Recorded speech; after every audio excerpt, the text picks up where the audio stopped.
वाली है और ये तस्वीर बता रही है कि प्रकृति का जो प्रकोप है वो सबसे बड़ा है, सर्वशक्तिमान है, लेकिन ये महाप्रलय है जो आप तस्वीरों में देख पा रहे हैं। नेपाल में चारों तरफ खलबली मच गई।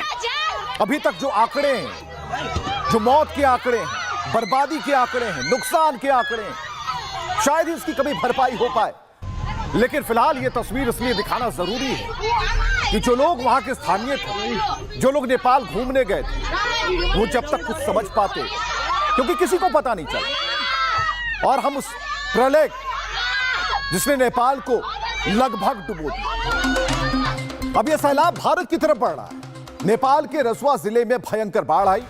यह इलाका तिब्बत की सीमा से लगा है और माना जा रहा है कि तिब्बत में ग्लेशियर टूटने के बाद इस प्रलय की शुरुआत हुई। इस घटना के बाद नेपाल की कई नदियों में भयंकर बाढ़ आ गई। नेपाल के कई शहर डूब गए, गांव तबाह हो गए।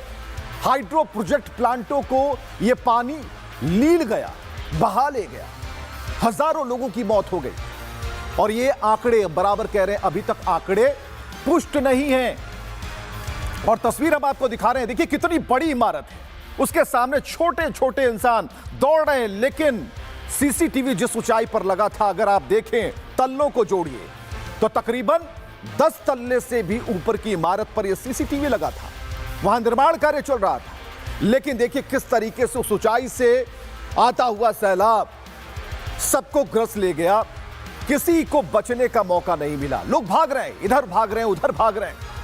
और नेपाल से आई हुई जो तस्वीर है वो बता रही है कि आज से पहले लोग धराली का नाम लेते थे कि धराली सबसे बड़ी त्रासदी थी, लेकिन यह धराली से 10 गुना ज्यादा बड़ी त्रासदी है। और बताया जा रहा है कि यह नेपाल में जो खतरे की घंटी बजी, यह खतरे की घंटी वहां के मौसम विभाग तक को पता नहीं थी।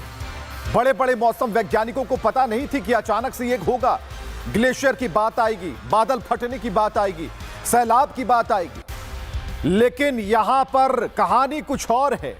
यह पानी आया कहां से? क्या चीन से पानी छोड़ा गया? तो क्या चीन ने इसकी पहले सूचना दी क्या? और देखिए ये रेस्क्यू ऑपरेशन शुरू हो गया है।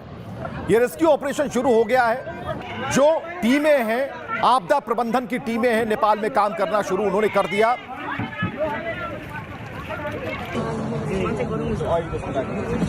तो ये तस्वीरें हम आपको दिखा रहे हैं, नेपाल में तबाही की ये तस्वीरें, जहां रेस्क्यू ऑपरेशन शुरू हो गया है और चारों तरफ सिर्फ कयामत है।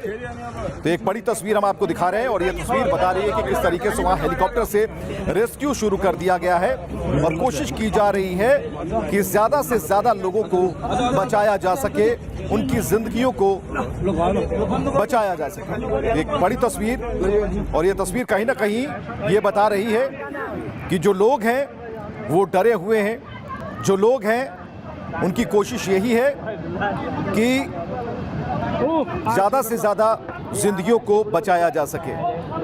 तो ये बड़ी तस्वीर, और इस तस्वीर के पीछे कई कहानियां हो सकती हैं। पानी किसने छोड़ा, कैसे इस जन सैलाब ने इस सैलाब को ले उड़ा। और 2 तस्वीर हम आपको दिखा रहे हैं, जो उस गाड़ी से किसी ने मोबाइल पर शूट किया है, और दूसरी तस्वीर नेपाल में रेस्क्यू ऑपरेशन शुरू हो गया। तो कुल मिलाकर हम कोशिश करेंगे कि बिहार पर इसका क्या इंपैक्ट है। वहां के मंत्री रत्नेश सदा से हमारी बातचीत होगी कुछ देर में, हम ये भी जानेंगे कि इसका इंपैक्ट क्या है। लेकिन बिहार में बाढ़ के अलर्ट पर क्या मीटिंग हो रही है, किस तरह अमित शाह ने बात की मुख्यमंत्री से, बिहार के मुख्यमंत्री से। लेकिन फिलहाल ये तस्वीर ये बता रही है कि वहां पर हर एक जिंदगी को बचाने का काम जारी है। आप देख पा रहे हैं छोटी छोटी जो वहां पर जो झोपड़ियां बनी हुई हैं, टीन शेड हैं, उसके अंदर लोग रहते हैं और इस बड़ी तबाही की जद में वो आ गए। तो चौतरफा बर्बादी, और इस बर्बादी की कहानी अभी खत्म नहीं हुई, क्योंकि ये बर्बादी तो हो गई। नेपाल एक बड़ी त्रासदी से गुजर रहा और ना जाने नेपाल कब इसकी भरपाई कर पाएगा। लेकिन इतना जरूर है कि नेपाल के हाथ में, नेपाल के साथ भारत जैसा देश है। भारत की तरफ से प्रधानमंत्री ने साफ कहा है कि हम हर मोर्चे पर आपके साथ हैं, हर मदद के लिए तैयार हैं। भारत की तरफ से जो भी मदद पहुंचाई जानी है वो पहुंचाई जाएगी। लेकिन प्राथमिकता क्या है? प्राथमिकता है लोगों की जान बचाना, लोगों की जिंदगियां बचाना। तो नेपाल में